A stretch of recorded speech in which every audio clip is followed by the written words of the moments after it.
Brian Nolan, folks, did you see him on the TV today? Did you? I mentioned him about 4 or 5 days ago, you might remember. He's a chap that had his first showing on the TV about a week ago. His sister Colleen Nolan on Loose Women. She had her 60th birthday. They celebrated it in the studio about 7 days ago, I think, a Monday of last week, in the studio there for Loose Women. And they had a bit of a party for old Colleen. She came on with a blindfold. She had all the sisters in the front row and her two brothers. I mentioned some the other week when they buried her sister. Two brothers were pictured in the hearse and with the coffin. I didn't even know the Nolans had brothers. Thought it was all girls. Didn't know there was brothers involved at all. Anyway, after mentioning with the funeral that she had two brothers, they were actually on Loose Women last week. They were another surprise. They said they'd never been on the TV before. They bring them to the panel and they talk about old Colleen and about the family. Anyways, got the TV on today. I'm flicking through stuff and it says, I think I read it yesterday, Brian Nolan, Colleen's older brother, has been diagnosed with cancer. He's got prostate cancer, which many men suffer from, especially of a certain age. But he's been in, had it looked at. Luckily, it's not spread, and they're going to work on it, and they think things will be okay. Read that yesterday. Today, they've got him in the studio. And a year before, as the programme started, and we've got Brian Nolan in today. Was it Brian Nolan? I've just said it, I think it was. Bear with me a sec. Don't want to get it wrong. We've got Brian Nolan in the studio today. You seen him for the first time a week ago at Colleen's birthday. He's back. He's back to tell us about his recently disclosed cancer prognosis. Is it prognosis? Whatever it might be. Very bravely coming to tell us as a warning to all gents. And he's kept it secret. And I'm thinking, what's going on? I've read about it only yesterday. He's been and had tests. They found he's got cancer of the prostate. They say it's not spread. They think they can work on it. He's come in and letting us know that he's kept it to himself. I thought, kept it to himself? He was on the show a week ago. He didn't mention it. 4 days later, he's told them all. He's not kept it to himself for very long, has he? And then I thought to myself, more about that in a minute. And this isn't, I don't want any messages in comments. Not after that at all. Don't need that. I was against him when I heard it. I was a bit against him. I thought, what a load of cack. I thought, this show is a typical ITV fare. So a guy's got cancer. Right. Cancer of the prostate. Many guys of my age, a bit younger and older, get it. It's a common thing. They always say if they can get it early, they can treat it. They always say the big thing is, has it spread or not? 'Cause if it's not spread, you're probably going to be fine. Worse than I was, I think they whipped the prostate out completely. And you sorted thereafter. It isn't the end of the world. I know the older you get it, the slower it goes.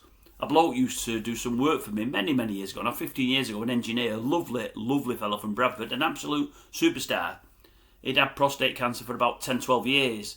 They were just treating it with medicine then, and he said, he was about 70 then, he said, as I get older, Dave, I don't worry, because it goes so much slower. He said, but I'm doing well with it. He said, but I've always been fit, I do a lot of mountain walking, I'm fine, it doesn't bother me. It's almost like I've not got it, I forget it most of the time.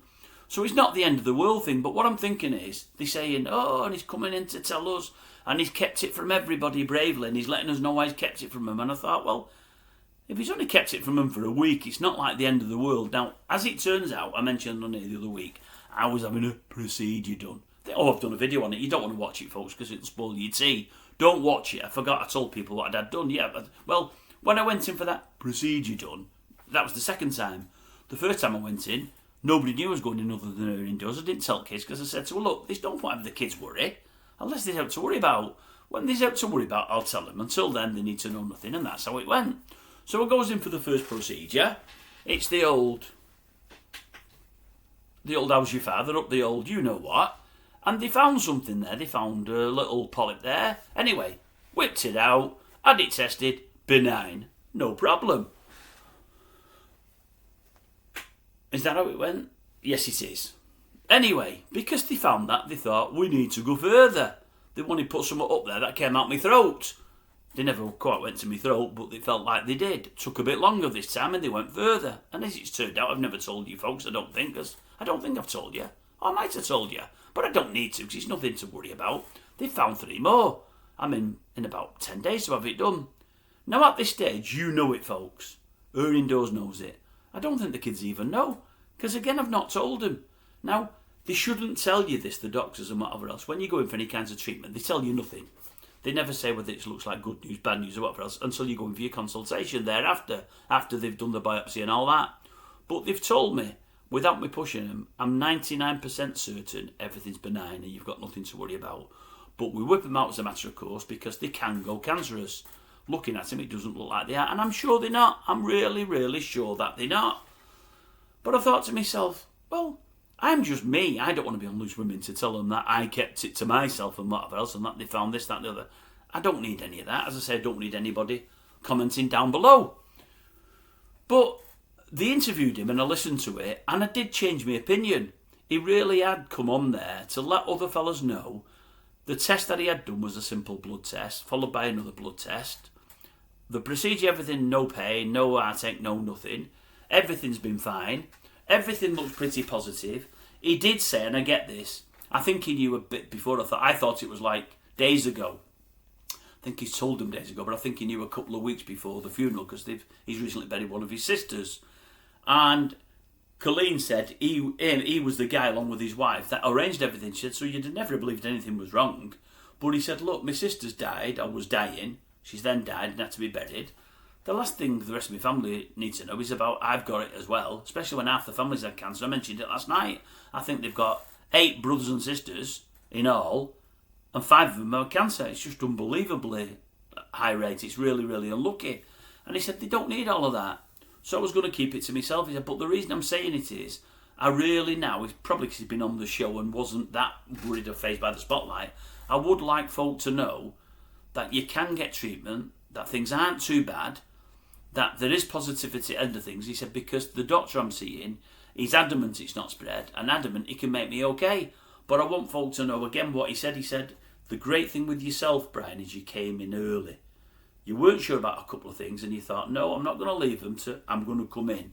And his big problem, I think he was, a lot of us of an age, pee more, especially in the night, he was doing it much too much times, he was saying. He said, I'd be going on small journeys thinking, well, I'll make it without, where's the nearest toilet? He said, it really was panicking me, and I thought, that can't be right. So I went in and they had these blood tests and they found that there was something wrong, or they thought there was. Then they did the old, as Rod Stewart would say, the finger up the bum, no harm done. Well, there's no harm done, but they found there was something there, and they said, if this isn't a mushroom, it's something that shouldn't be there. They never said that, I said that, that's me. Trying to make light of things, because that's what I do, you see.